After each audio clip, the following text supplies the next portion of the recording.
I'm going to show you guys an optical illusion today with cards. It's a very strange thing. But first I need you to name out a four of a kind for me. Any four of a kind, Sophie. Any four of a kind. How about a king? King, okay. You sound awfully like a man, but that's okay. No, it's not a compliment. But okay, let's get the four kings out. 1, 2, 3, and the last king, the fourth king here. You see, so we're going to use these four kings here, all right? So we've got the four kings here, all good, okay? We've got all different colors as well, red and black. Again, I want to show you 1, 2, 3, and 4 kings. You see, if I took one king, turned it face up, all right? Just one king, turned it face up, put it on the bottom, and the next king turned it face up and put it on top like this. And so there's two face down kings in the middle. If I pushed it together like this, I want to ask you one question. If I shake it and turn it around, what happens? All the kings actually turn face down. How weird was that, right? But I'm going to do it again and I'm going to prove to you that I'm doing what I'm saying, I'm not lying. One king face up on the bottom, okay? Fair. One king face up on the top, which leaves me two kings face down in the middle, right? Watch. Shake, turn it around like this, and again I'm going to ask you what happens. Easy. All the kings turn face down, but you have to pay attention, all right? Again, last time I'm doing it. King, face up on the bottom. Next king, face up on the top. Optical illusion happens here when I shake or when I twist. Where does it actually happen, you see? 1, 2, 3, and 4. Where does it happen? But this is such a powerful optical illusion for one reason. If I shake it again, watch what actually happens. Do you see that? There's actually an ace here. How weird is that? But watch again, okay? If I shake it again and twist, do you see what weird thing happens there? They're actually all aces, and none of them were actually kings.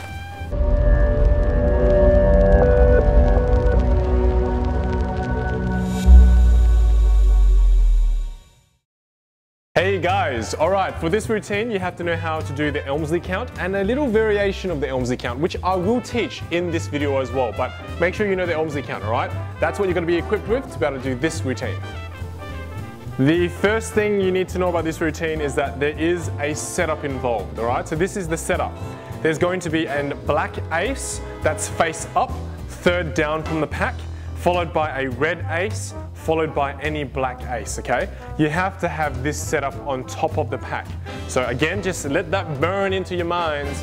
You got one ace facing up, one red ace facing down, and then another black ace facing down. So they're interchanging the colors, all right? Boom. Once you've got that on top of the pack, you can put it in the card case and you're ready to perform this anytime. Now this next part, I always say to the spectator, pick any four of a kind you want. Okay, the great thing about this trick is you can make that seem impromptu, and that part of the trick alone, if it is impromptu, you can make the rest of the trick seem impromptu as well, which is what I love, all right? So give them a free choice, because when you turn the cards around, let's say they said, you know, we're just going to use kings again. It doesn't matter where the kings are, you can actually go through and fairly go through the pack and just get all the kings out, okay? Now, one thing I'm going to say here is, you see, the kings need to be alternating color as well. But if I just strip the kings out like this, it's going to be black, red, red, black. You want it to be black, red, red, black, okay? So you need the colors to be interchanging. So just take the kings out in a strategical way so that you get black, red, okay? So make sure you get the colors like all red, black, doesn't matter which way. All right, once you're here, I'm gonna show you guys the next part now. For this next part, just be very careful when you turn this pack around, you don't accidentally flash that, all right? Now once you turn it around to here, I'm just going to give you guys a quick tip here in the tutorial. You see these three cards here, take them out, make sure you give them a nice bend beforehand. And you're going to see why that's going to be useful in just a sec, alright? So you've got these four cards here, you need to get a pinky break under the top three cards. Because the card is bent now, have a look real close, right? When I press down on this corner, see how this corner kind of goes up? That way it's easy for me to get my pinky in there and immediately hold a break under the top three cards. Boom, just like that, okay? So just a little tip there for you guys. Then you got these four kings over here. Place them all on top of the pack while maintaining that break there. Can you see it? Like that, all right? Then once you've got that break, you push over one king at a time and display the four kings. Now here I want you to pay attention to the third king from the top, which is the king of spades here. When I replace it like this. I in-jog that king of spades and place the other kings back normally. Now that's a very exaggerated in-jog. Normally you just have it in-jog that much, but I'm going to in-jog it like that so you can see a big difference. At this point, I've got all the kings in-jogged, then I've got two aces that are facing down, then I've got an ace facing up, then I've got my pinky. Okay, so I've got a pinky break above all of those cards there. All right, so when I turn the cards over, so it just looks like I'm turning the 4 kings over, I'm actually turning over from the ace there because I'm holding a break under that ace. So when I close these, I'm closing it all like that. All right, so now you're in this position here. The 4 kings are there, okay? Right, so you've got that king of spades in-jogged, the 4 kings are there, but because you turned over from the ace at the break, you're in a position like this. So now again, I'm going to show you, you're like this, with one card still sticking out. You want to lift up with that card and grab that card, including every other card on top of it. So you see, what have you actually essentially done there? You've actually left 2 kings behind, and here in my hand over here, I'm just going to show you the situation. I've got 1 ace of spades face down, 1 red ace, 1 black ace face up, and then 2 kings face down. So that's the position I'm currently in. Once you get here, you guys are ready for the next part. Right, now we're in a position like this. You see, to the spectators, we only are supposed to have 4 cards, but here we have 5, all right? And we're supposed to have the 4 kings, not any aces here. So you have to conceal these aces. But because of the position these aces are in, if we did the Elmsley count, the normal Elmsley count, we're not going to be able to conceal them properly. So we have to do a variation of the Elmsley count. This is what it looks like, all right? You count 1, you push every single card on top off, and you just take 1 card into your left hand here. So you've got 4 cards here, 1 card here, all right? So you count 1. When you come into count 2, this hand over here pushes everything off as well, except the bottom card. And now you're going to transfer this card into this pile and drag everything off there. So then you're concealing the 2 aces there. And you count 2, 3, then 4. Okay, so now I'm going to show you guys exactly one more time exactly how it's done, just so you make sure it's going to be stuck in your mind. So you push everything off the top, you go 1, come back in, push everything over this one, count 2, 3, and 4. And to check if you do it right or not, make sure you're in this position here where you've got ace, ace, and then underneath, followed by ace of spades, red king, and then black king, like so.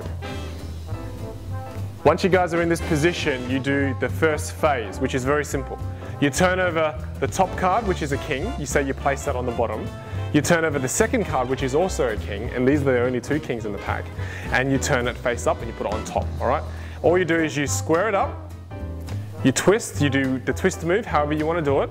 And you see what happens there is once you twist it, you're now in this position, all right? So now you can actually do the Elmsley count because of the nature of the cards and the position of the cards. All right, so from here, just execute the Elmsley count, 1, 2, 3, and 4. You go, oh look, see, they're all face down. So now when you've done the Elmsley count, it actually repositions the cards perfectly with the 2 kings on top. So you see here now I go into the second phase, and again I can turn over the top king, place it on the bottom, the second king, place it on top. But because the ace of spades that was face up was right on the bottom, you can actually do this now. Just push very lightly. So you can show 2 cards face down, 2 cards face up. You can only do this in the second phase, all right? The other phases you can't because of the position of the cards. Then you close up the cards again.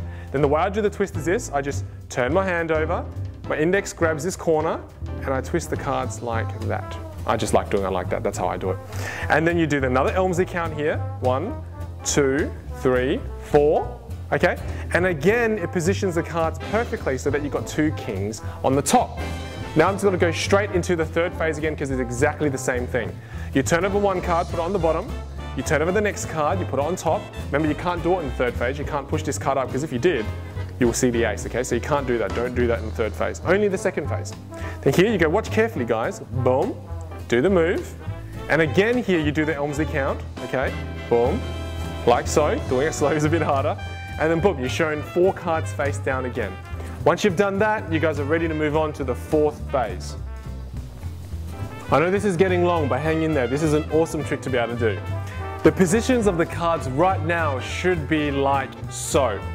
Ace of spades on the bottom. If you use the same cards as me, then it'll be a lot easier to learn this. So ace of spades on the bottom, and that's the position underneath there. Ace, ace, king, king, okay? So like that.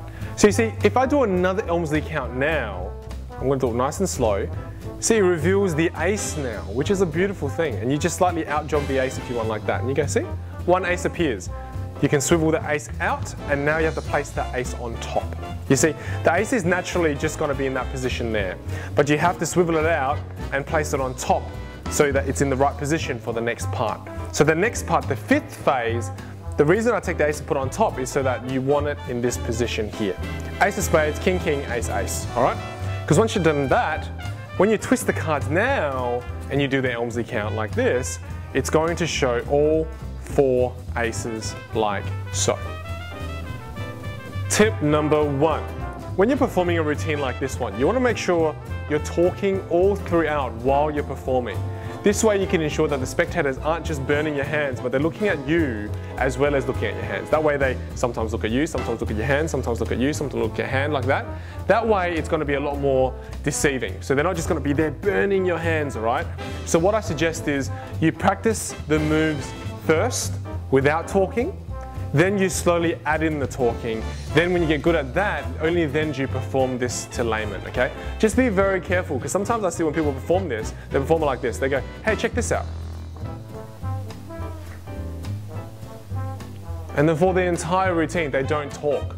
You see, that's gonna make people go, and burn this area. And then no matter how good you are, they're gonna be able to see little things that look suspicious. So make sure you practice talking and performing at the same time.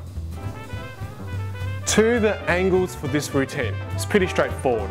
Here I'm just going to be showing you guys the first phase, okay? So here at the first phase, we've got 2 cards that are face up on the outer edge. If you accidentally flash the bottom, it's not going to make sense. Because these 2 being face down, that makes sense, but this should be a face up card because this one's a face down card. When you turn it over, it's face down. So it's not going to make sense. And that's when you're going to blow your cover. So your angles are underneath. You don't want anyone looking from underneath up, and you want to make sure you're not performing over any reflective surfaces as well, okay? So to minimize the angles for that, make sure you're performing with the cards quite low down by your waist. You want to be performing up really high, because then there could be a chance you might flash the bottoms of the cards there, okay? Otherwise, I mean, other than that, you guys got a pretty good 360 angle on this. This is one of those routines that has really good angles as well. So make sure you practice this one hard, and you guys are going to love this one.